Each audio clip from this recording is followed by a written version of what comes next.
and comments of the hosts and guests are not necessarily those of the station.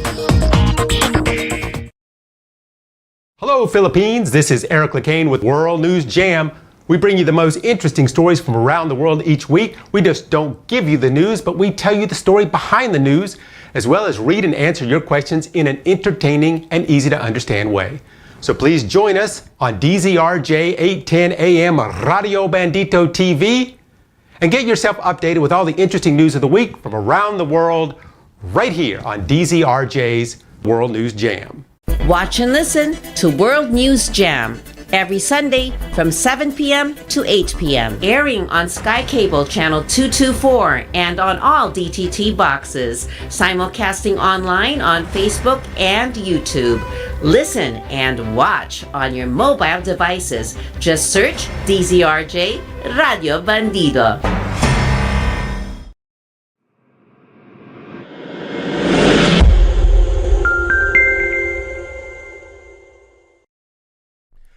Hello, Philippines. This is the World News Jam on RJTV and DZRJ Radio Bandito. My name is Lecain. Thank you so much for spending your Sunday evening with us. We bring you interesting news from around the world, some of the headlines, some of the non-headlines, but mostly insight into the stories behind the news, helping you here in the Philippines to better understand what's going on in our world and sometimes beyond. So let's get to it. Now, the first story is at least difficult to swallow, depending on what side of the desert you are on. So, okay, it's Israel, northern Gaza to be specific. I had a number of people in Manila ask me about this right after it hit the internet week before last. We didn't get to it last week because of some tech stuff. I said I would talk about it this week. It happened in a place where the Gaza residents desperately need food and water. The people there are having to eat animal food just to try and stay alive. People are desperate because there is nowhere for them to go. They can't cross the border in the north because it's closed, and they can't go to the south because they will probably be killed on the way. It's been this way for weeks and weeks. So now there is just nothing left to eat. This is, quite frankly, one of the biggest issues now in Gaza, the reality of starvation. This is one of the biggest reasons for the ceasefire. It's got to be able to bring in humanitarian aid to help these people from starving to death. So just over a week ago, they brought in some trucks with flour and some other foods to give to the people. They told the people ahead of time it was coming, and they waited for hours for the trucks to get there. So as you can imagine, when the trucks rolled in, everyone ran to the truck to see what they could get because they were so hungry. And here's where the problem started. The Israeli military, which was overseeing the operations, opened fire on the people trying to get the food. According to the eyewitnesses, they shot directly into the crowd. So, as you could imagine, chaos ensued. The people started running away. But when the shooting stopped, they came back to, I assume, get the injured, see what food was left. And to everyone's surprise, the Israelis fired again. These are high-powered machine guns coming from tanks into a crowd of people. So the truck drivers decided to hightail it out of there. Now, according to the Israeli military, some of the people were run over by the trucks and then trampled to death. In the end, 115 people were killed and 760 were injured. Now, the problem with this whole scene is what really happened. The Israeli military has a very different story than the eyewitnesses on the ground. The military said that they feared for their safety, so they fired some warning shots. And the people that were dead must have been injured from being trampled or run over by those trucks. Now, to be clear, this was not a closed-in area. It was a wide open space. Usually when people get trampled, it's because they are in a closed, small area. I'm just saying, but the military said that they never fired into the crowd. Okay, fine. But now they were in tanks. So I guess the question is, why were they fearing for their safety and having to shoot it all when they were in tanks equipped with machine guns and tanks? In what way were they fearing for their safety? And when you are trampled to death or run over by a truck, there are usually injuries that don't include bullet holes. The hospitals are saying that most of the people brought in were suffering from bullet wounds. Now, the hospitals are another issue here because many of the people brought into the hospitals with life-threatening injuries could have been saved, but weren't because they just don't have enough medical supplies to even deal with a few people, much less hundreds. When you watch the video from the drone that was shooting video above the incident, it just looks like people running everywhere. But according to some reports, those drones that were shooting video were also shooting bullets at the people. The people there said they were totally caught off guard. They were waiting and waiting. Then when the food trucks got there, the tanks just rolled up and started shooting. But to make matters worse, Israel has denied they did anything wrong.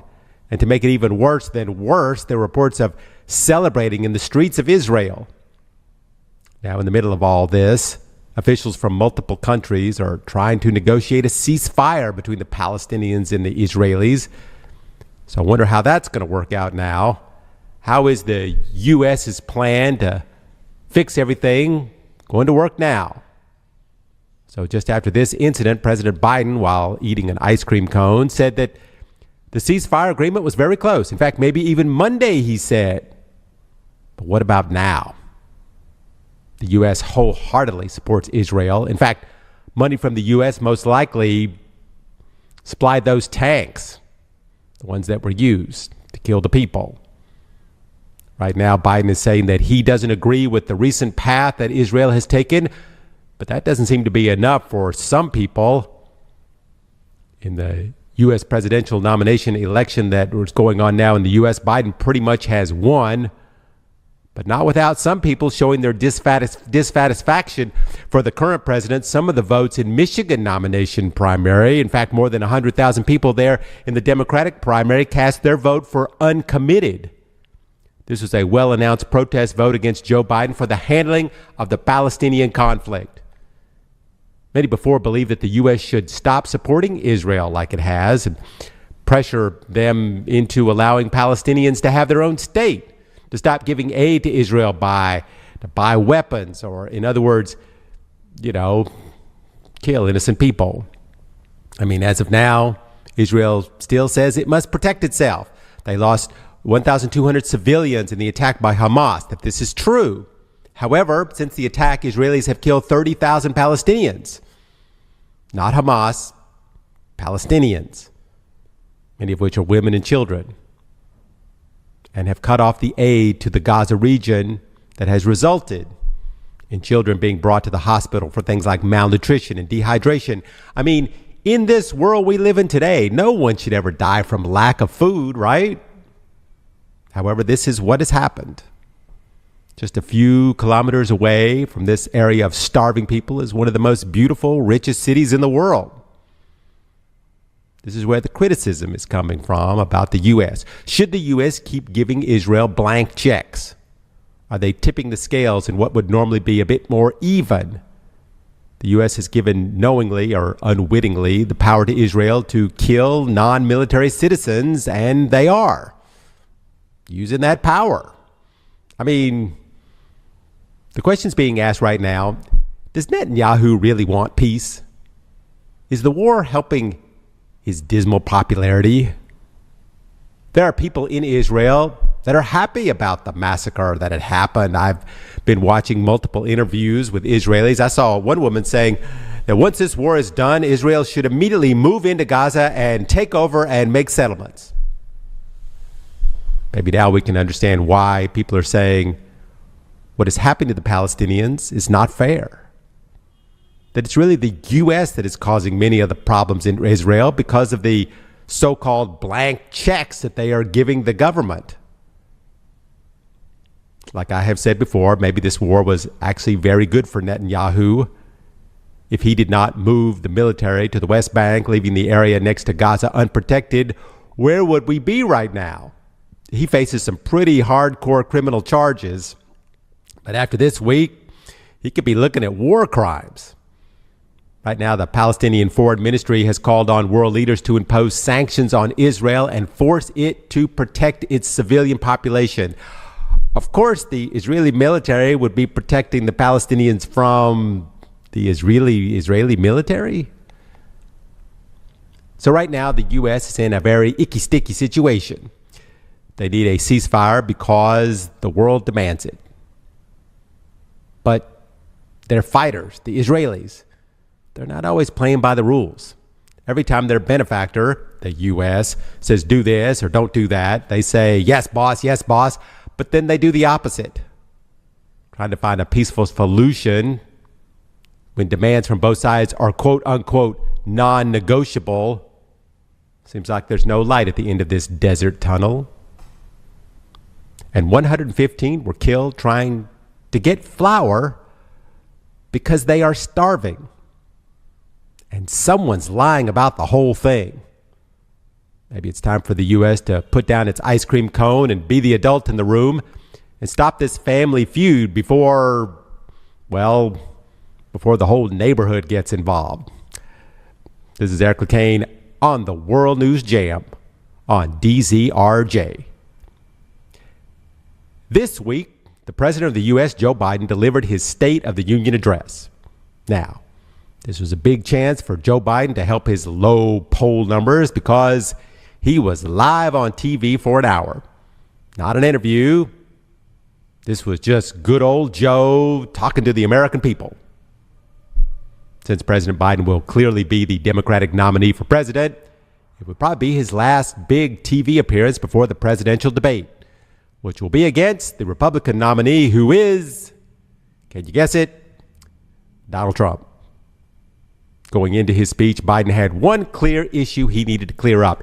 Is he too old, too weak, too frail to be the president? Would he bumble through the speech and get lost? Would he forget people's names, get mixed up, forget important dates? Well, the answer was no. Joe surprised many with his fiery speech, which at times seemed like he was coaching the home team in the finals. He really got the Democrats up and out of their seats, cheering, applauding. The words people are describing the speech as energetic and impassioned. I mean, the key element was the speech itself. Obviously, there is a team of people writing these State of the Union speeches, especially boasting a list of accomplishments and the old, this is what I'm going to do next. But whoever wrote this speech was pretty clever. It's almost as if they knew there would be people like Marjorie Taylor Greene there booing the president. But he was ready for those and was able to counterpunch as if the Republican boos were written into the speech. Also made an extreme contrast to himself and his predecessor, the former ex-president Donald Trump, but he never actually said the name Trump.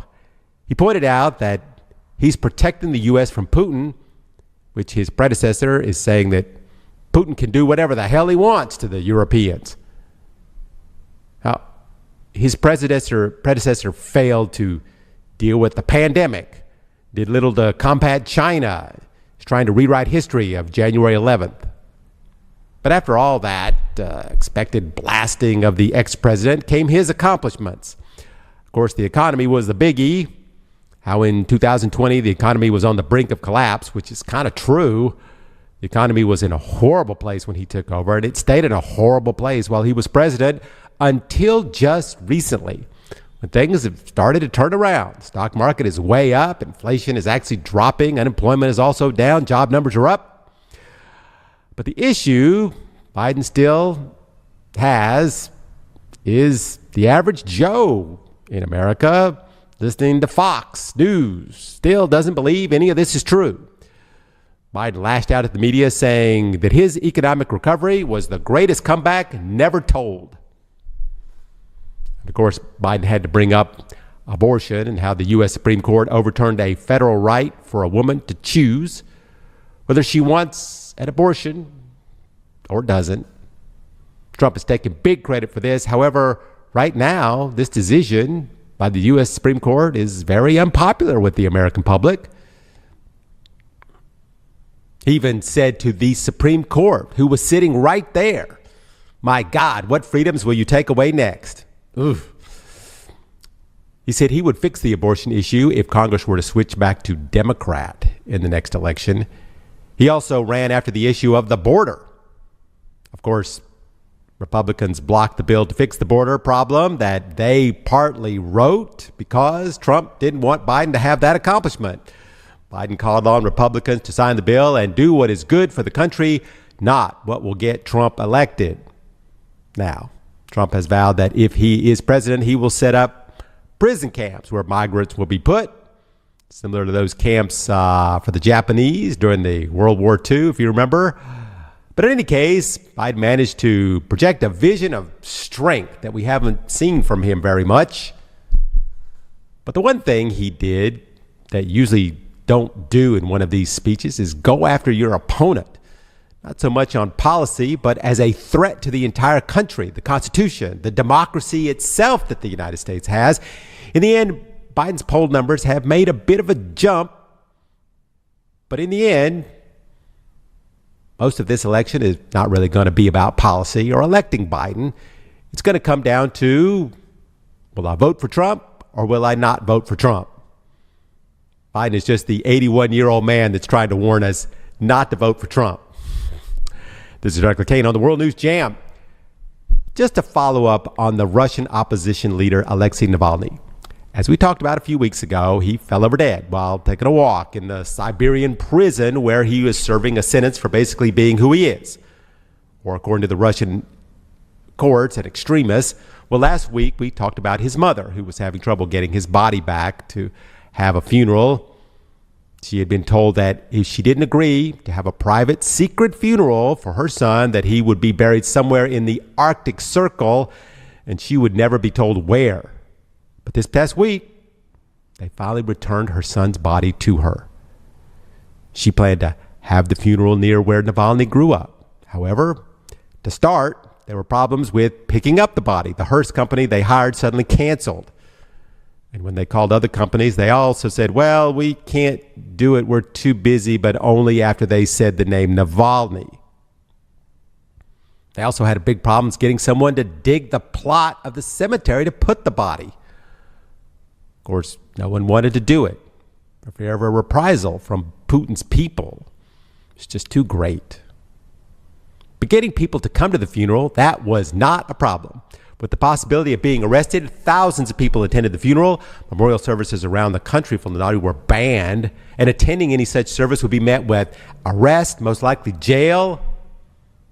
There were police vehicles lying in the streets ready to make arrests and deploy troops on rooftops with rifles. However, things were quite peaceful. Only a few arrests were made. As I understand it, 45 people have been arrested so far in the city and over 400 around Russia, which I guess that's a few considering people were heard chanting, Putin is a killer, which of course is unlawful now in Russia. However, many took the chance.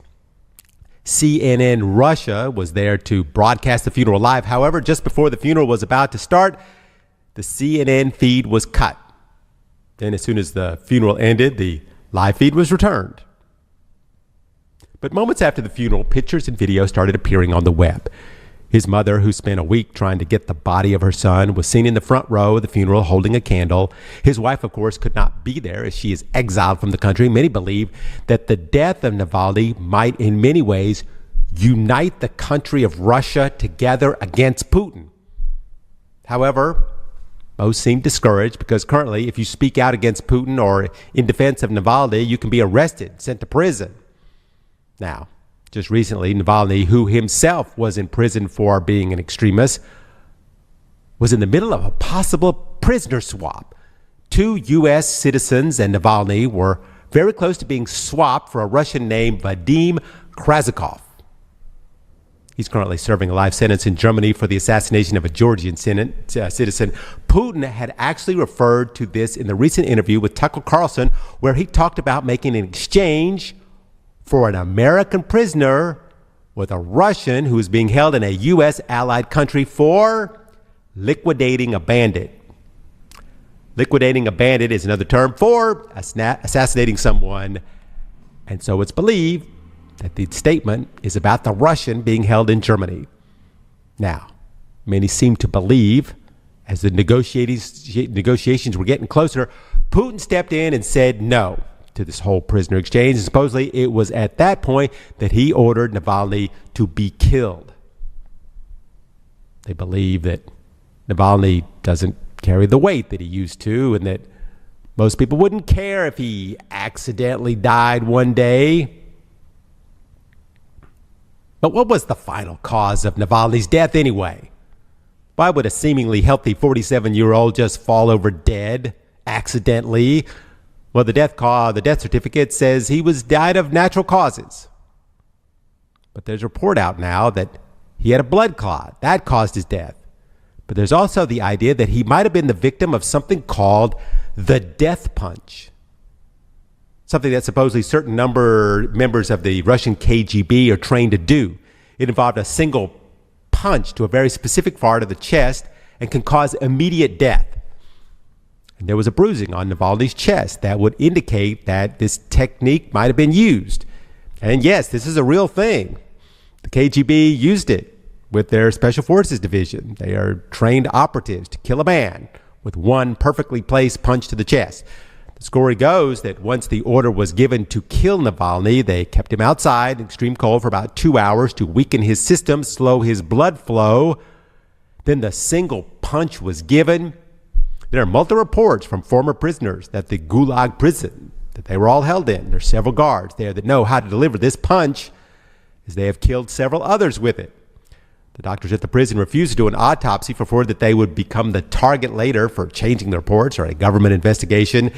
Of course, this is, according to reports, it's all secondhand information. It's obviously impossible to know what exactly happened to Navalny. As I've said before, I can't even believe he was allowed to live as long as he did. Now, when Navalny first went to prison, the U.S. told Putin that he better not kill Navalny while he was in prison or else. So, I guess it seems now that Putin no longer fears the sanctions of the U.S. that they put on Russia. Russia's come up with many ways around the sanctions, so I'm assuming that the death of Navalny was needed, no matter what the sanctions that might be imposed by the U.S. I mean, Navalny had become more than just a man or a dissident or an opposition. He was a symbol to many of what a free Russia could be. But as of now, Putin could just not risk the damage Navalny could do if he was free and in the West. If he had made it through that prisoner swap and was able to be on TV in the US or Europe, I don't think Putin could risk that. If Navalny could share his thoughts around the world, eventually those words would find its way to Russia and to the smartphones of the Russian people. But the currently horrible situation Putin is currently in with the war in Ukraine, he knows that he has problems abroad and at home. And there's an upcoming presidential election in Russia in which Putin is basically running unopposed. There's expected to be extremely low turnout for that election, as the winner is already predetermined and the population already understands this. Putin has very few friends left around the world, maybe the president of Belarus or Hungary or North Korea. But I think that's it. So he needs allies. Seems Putin is hoping that maybe Donald Trump may somehow win the U.S. election in November and give Putin a friend in the U.S. Currently, Trump is having the president of Hungary over for dinner in Florida, a buddy of Putin. Many have speculated that Putin has some kind of hold over Trump, which is how he was able to have such control over the ex-president. But in any case, this week, they have finally been able to put the Russian opposition leader Navalny to rest. But his wife said he will be back soon. Maybe meaning, I assume, that his spirit in the Russian people will never die. Either that or his ghost will be back to haunt the Russian president. I guess let's just wait and see. This is Lecain here on the World News Jam on RJTV channel 224 on Sky Cable. So, let's get to one of the biggest stories in the U.S. And by the way, it doesn't involve Donald Trump. Okay, that's a lie. Of course it involves Donald Trump. There's always a story about Donald Trump. Now, he has gotten some bad news over the last few months. It's all the cases against him. He's lost both of his civil trials, costing him around $500 million. He's lost nearly all of his appeals in the criminal trials, but this week Trump had some good news. Now, for the last month, Trump's lawyers have argued that Trump should not have to go to trial in his criminal indictments, all of which carried jail terms. The reason that he is immune from prosecution because he was the president. This goes back to the appeals court in which the judge asked Trump's legal team if the president ordered SEAL Team 6, that's a U.S. military group charged with assassinations, to kill his political opponents or a member of Congress for not agreeing with him or a journalist for writing negative things about him, could that president be charged with murder? And the answer was, well, no, he can't be. I mean, only if that president was impeached and then convicted by the Senate. However, when Trump was impeached before by Congress, the Senate did not convict him on the idea that he would have to stand trial once he was not president. So in other words, the president would have the right to have anyone murdered and could not be prosecuted for it. So the appeals court voted unanimously to say that a president may not have unlimited immunity and Trump must stand trial for trying to overthrow the government. So the trial was going to happen this week for the act of insurrection against the U.S. government. However, Trump appealed it to the Supreme Court. Now, we have talked about the new Supreme Court a few times here on the show, how Trump was able to put 3 new judges on the Supreme Court, calls it his court. Now, people have started referring to the court as the MAGA court because of what Trump has been saying. But people had hoped and prayed that the court would, in the end, still stand up for the rule of law. Well, this week, that was put to the test. Many thought that the Supreme Court would not even hear the case of immunity because the appeals court was so very precise in their rebuking of Trump's argument. Now, if you remember a few weeks ago, back when we discussed how the prosecution tried to jump the appeals court and then go straight to the Supreme Court, but the Supreme Court pushed it back to the appeals court. Well, this week, instead, to everyone's surprise, they decided, well, okay, we're going to change our minds and hear the oral arguments and make our own ruling on it ourselves. And here's the catch. They will render their own verdict as to the powers of the presidency sometime in April. Now, you might say, well, maybe they want to have the last word on this somewhat ridiculous case. I say ridiculous because if you read the appeals court summary, it sounds crazy that a person, even a president, would have the right to break any law he wants just because he holds a political office. But there's more to this than just whether a U.S. president can have that much power. The real story here is the amount of time that it's going to take the Supreme Court to hear this. Of course, one of the most used tactics of Trump is to delay the dates of his court. Of course, the reason for being, he hopes that if he wins the presidential election, he can throw out all these cases and once again get off the hook. So by the U.S. Supreme Court taking on this case and then delaying the hearing to April, it could push the whole case to June or July, which would interfere with another case. He is giving him a reason to delay that case. So see how this whole thing works? But the interesting thing is that the court doesn't have to do this. They can actually hear the case much sooner. So it might lead to people to believe that maybe the actual case is not really what's important to the court here. They are hearing the case because they need to decide if a president needs immunity for official acts such as insurrection. Is that what they need to do? Or they just need to delay the case so maybe it will run headlong into the election in hopes that Trump will win the election. Just speculating here. Then 2 justices that maybe want to can retire. However, let Trump pick their replacements who would follow in their way of thinking. I'm just trying, as many are, to figure out why the Supreme Court would even hear this case and why they would take so long to finally give us the answer. There's also another issue at hand here. If Trump were to win the election and put this case or sentencing on hold, then when he's finally out of office in 2028, he would be put on trial again or remanded to jail. So in theory, he would need to stay in office of the presidency until his death. He could not leave office or risk going to jail or somehow, pardon himself, because as most legal scholars have said, Trump cannot win these trials. There's the stealing of the classified documents. There's the case regarding the January 6th insurrection. The amount of evidence is very, very compelling. The election in Georgia has him on the phone admitting to the crimes. In New York, there are recordings. There are checks with his signatures paying off a porn star and claiming it as a campaign contribution. So Trump needs to delay these trials until the election. And the outcome of that election will decide if he's a free man or not. And what about the cases in which he's being sued? Well, Trump this past week before last, asked to delay the payments on all of those as well. As far as the case of the $450 million, Trump has going to have to pay it.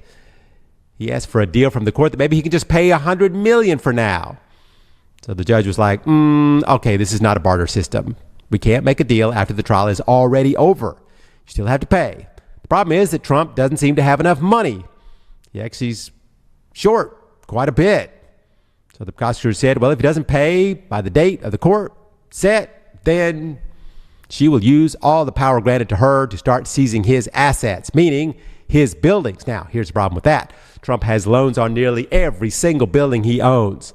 So the banks giving him those loans are like, well, we need our money too. So what are those buildings actually worth with the loans attached to them? But Trump has done one saving grace. His company, Truth Social, where he posts his tweets about being who he is, it's going to be bought. According to the current stock price, it could be worth billions to Trump, although this is something that is highly speculative. I mean, the company that owns Truth Social, Trump Media and Technology, doesn't make even enough income to even cover its expenses, but somehow it's worth $3 billion. Okay. Anyway, the company, Digital World, wants to buy it for whatever reason. This buyout could make Trump a lot of money, enough money that he could pay for his over $500 million losses in court this month. There's a problem, and it goes all the way back to Trump and his television show, The Apprentice. See, there were these two guys on that show, Andy Latinsky and Wes Moss. Now, they were both fired on the show for whatever reason. However, they later came back to Trump with the idea to start his own Twitter-like company. And of course, it would be centered around Trump, seeing that he was already banned from Twitter, Facebook, Instagram. So Trump went with it. The Truth Social was born. Now, Trump is the main stockholder, but the inventors, they also have a holding in that company. In the beginning, they made a deal. They would get 10% of the company. Now, that company may be sold.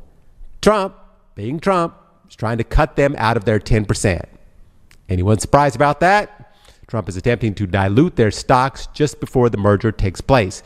In other words, Trump would increase the amount of shares from 120 million shares to 1 billion shares, but the new shares would go to him or his associates or his children. Kind of reminds me of a company called Facebook. Same kind of thing happened there, right? Anyway, they have sued Trump and have been able to block the sale of the company. This comes after the SEC has been blocking the merger for 2 years because of securities violations. But in the end, this merger could be worth $3 to $4 billion. Of course, many are extremely skeptical of this number.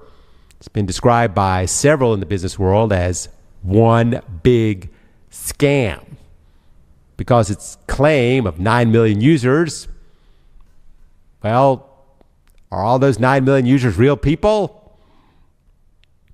In a company based on hype, kind of like Trump's NFT cards, but the hype is for a lot more money.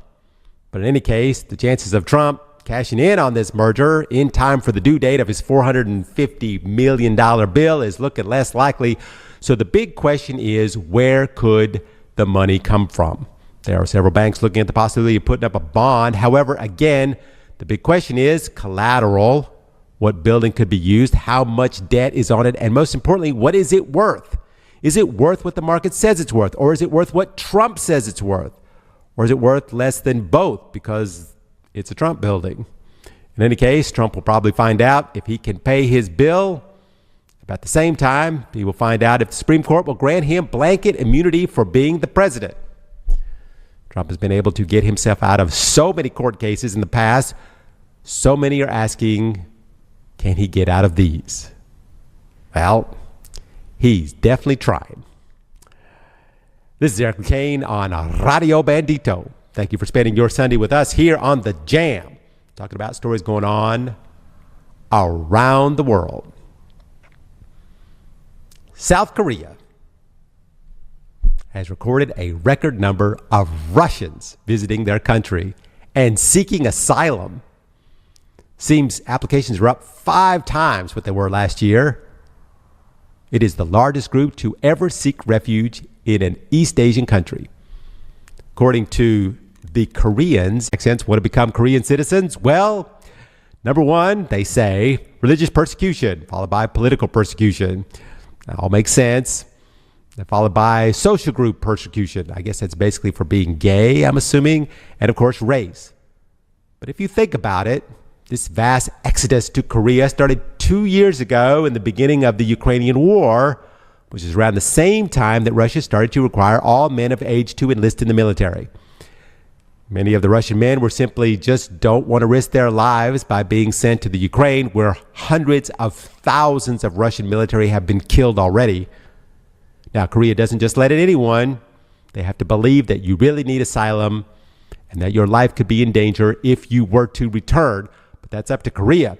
The problem, once you try to defect to Korea and you're denied asylum, what do?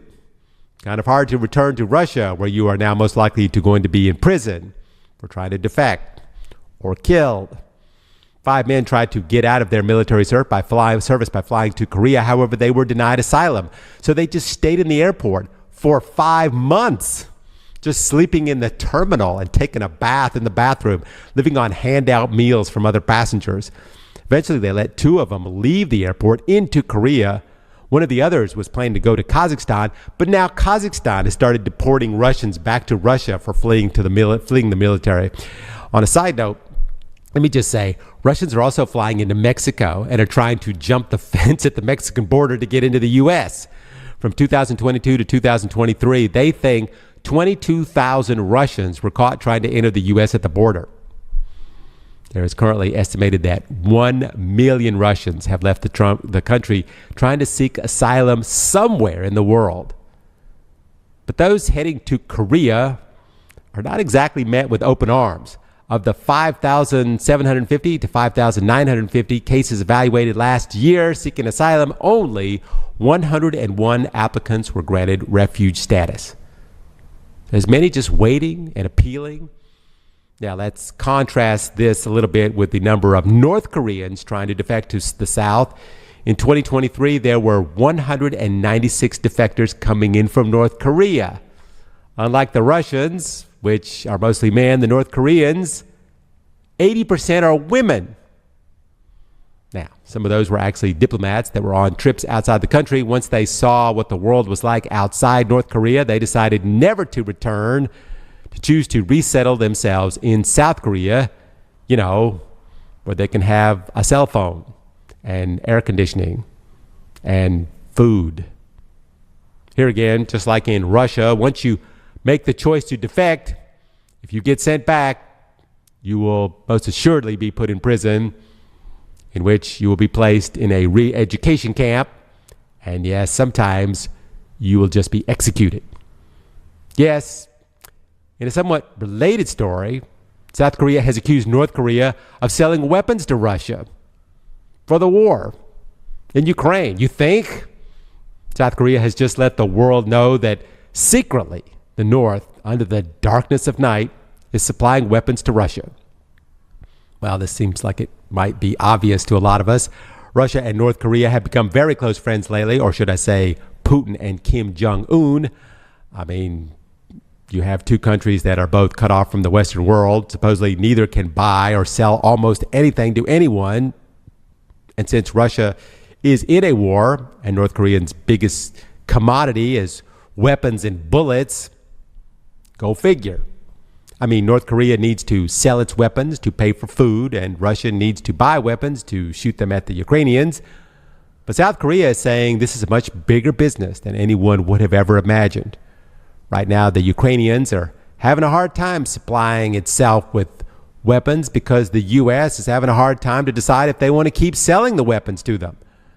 So North Korea is using this opportunity to sell millions of artillery shells to the Russians, possibly tip the scales of the war. Now, Russia, who is low on money but overstocked on certain food items that it can no longer sell to Europe, is a perfect match to North Korea. So according to the South Koreans, the North is giving military aid to Russia in exchange for food. Since August, Pyongyang has shipped about 6,700 containers to Russia, which could accommodate more than 3 million rounds of 152 millimeter artillery shells or more than 500,000 rounds of 122 millimeter multi-rocket launchers.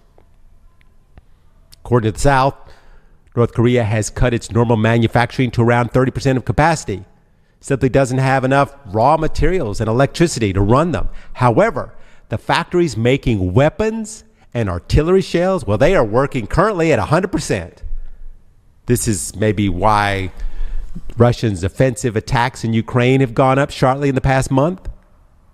There's been basically a stalemate between the two sides in the last year, neither being able to advance their positions, but it's possible that the North Korean factor could change who's ahead in this war. Russia has an unlimited supply of men. Obviously, they have a much larger population. And as I've said before, it's now the law that you must serve in the military.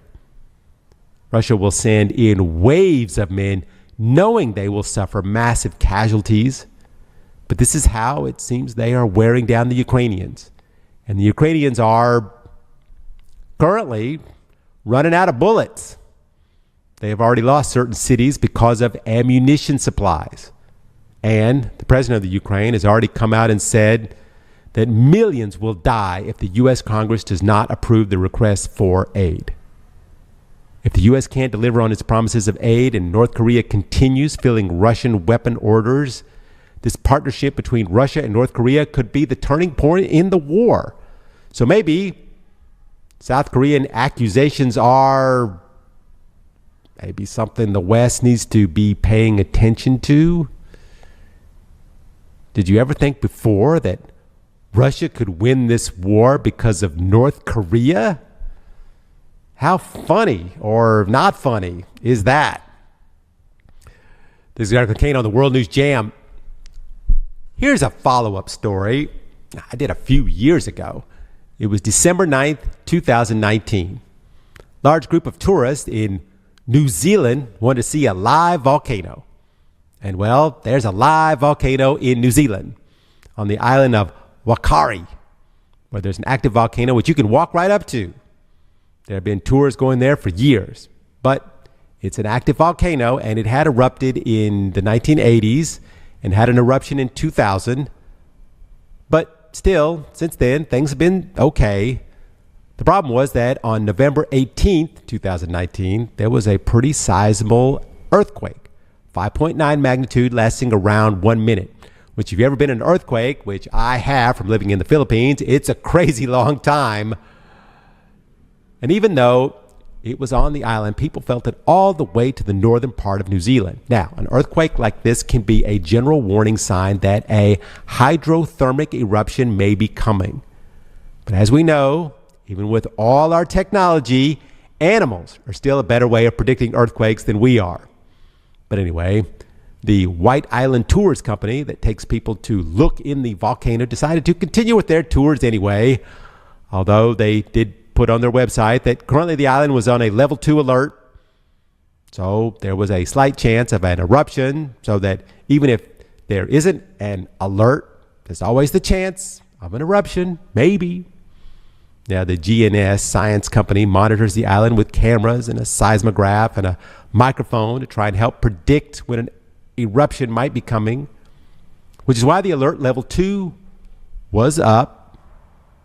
Well, that day at about 2:11 in the afternoon, there was a full load of tourists on the island.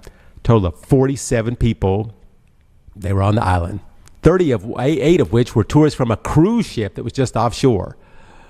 When out of nowhere, a loud boom and an ash plume that shot 12,000 feet into the air out of the volcano. As many of us know, it's not the original explosion that's the problem. It's what happens just after the explosion. So immediately as people watching the smoke shooting way up into the air, well, first, some of the people jumped on the boat and tried to get as far away from the island as possible. You know, the air after a volcano eruption heats up to like super hot oven, and you can burn your lungs as burning ash and rocks rain down on your head, can burn right through your clothes. So those that tried to escape, eventually they turned back to get the others that were left on the island, but some people were just too close to the eruption. And there was the problem for them, breathing. They couldn't run fast enough to beat the hot air, and eventually they had to breathe in the air. 5 people were killed on the island just after the eruption, while 8 people were never found. They may have been burned up completely, maybe swept out to sea. 34 were injured and rescued, but here again, once you breathe in enough of the hot air, or you are burned over most of your body, even if you're rescued, you're not going to survive. Same as in a fire. Once you breathe in the fire, the hot air scorches your lungs. Most likely you cannot survive. In total, 22 people died either in or because of the explosion.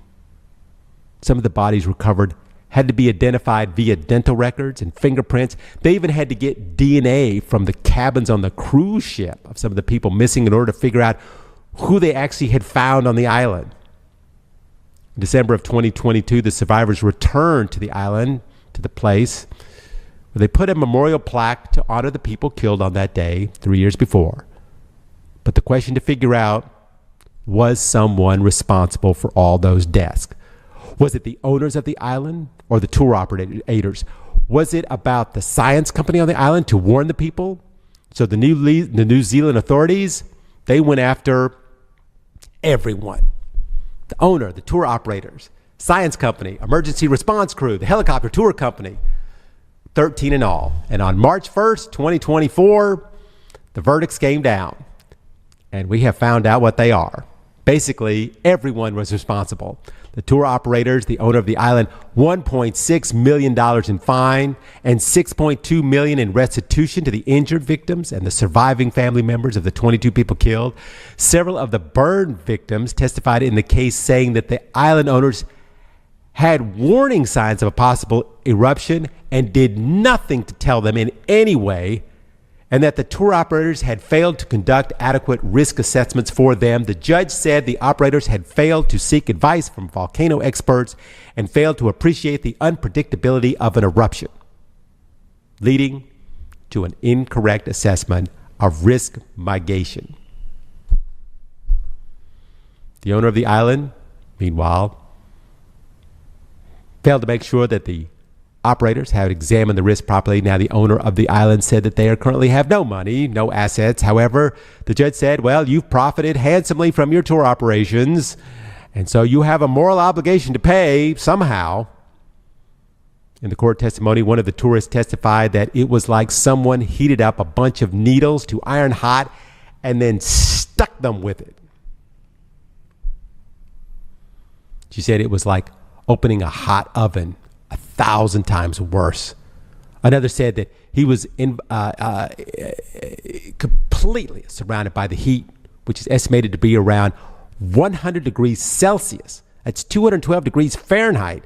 He said the steam and ash were all over him, all over his skin, burning into him. And in the case, the people who were severely burned have put back their lives and recuperated. They have gotten a fairly sizable good payday. But they have one heck of a story, don't they? Being able to witness close, true volcanic eruption right in front of them and live to tell about it. This is the World News Jam on DZRJ Radio. In 1965, Mao Zedong, the founder of the People's Republic of China, wrote a poem. And in that poem, the word Lanyu appears. Symbolizes the Chinese people's aspiration and confidence in the exploration of the universe and an expedition to the moon. Okay, well now it's 2024, and China plans on sending some Chinese people to the moon. And the name of that rocket is 𝗪𝗍, translated means dream vessel, but the lander that will be actually taking the men down to the surface of the moon is called 𝗪𝗈, or as it translates, embracing the moon.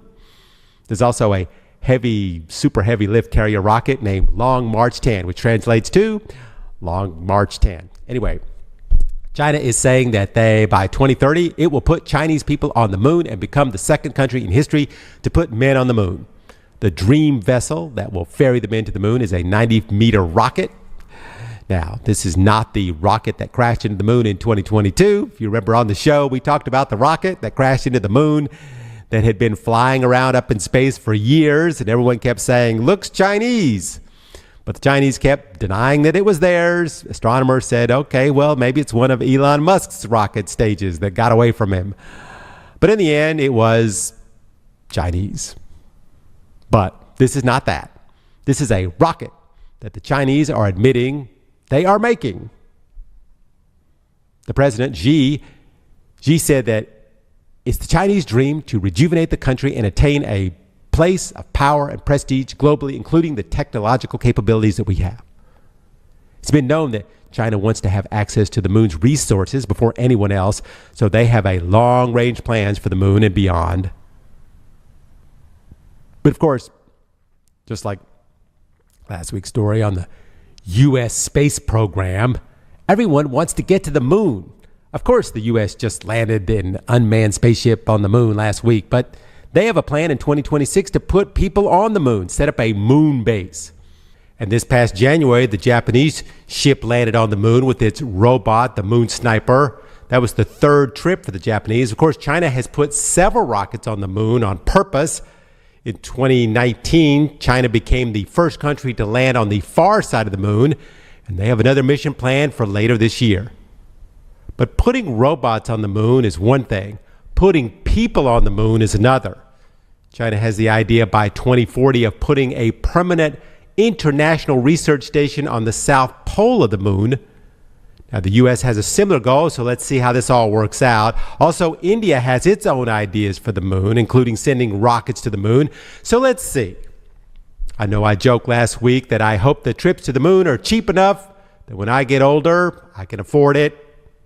Now, I don't know if in my lifetime we will have cheap seats to the moon, but I can see it on the horizon. Let's just see if the first restaurant on the moon will be Chinese. This is Eric Lecain on the World News Jam on DZRJ and RJTV. Thank you so much for joining us today for our discussions on the most interesting stories in the world. Please join us again next week for more cool stuff here on the Jam. So for all of us here at RJTV, stay safe out there, and we'll see you next week. The views and comments of the hosts and guests are not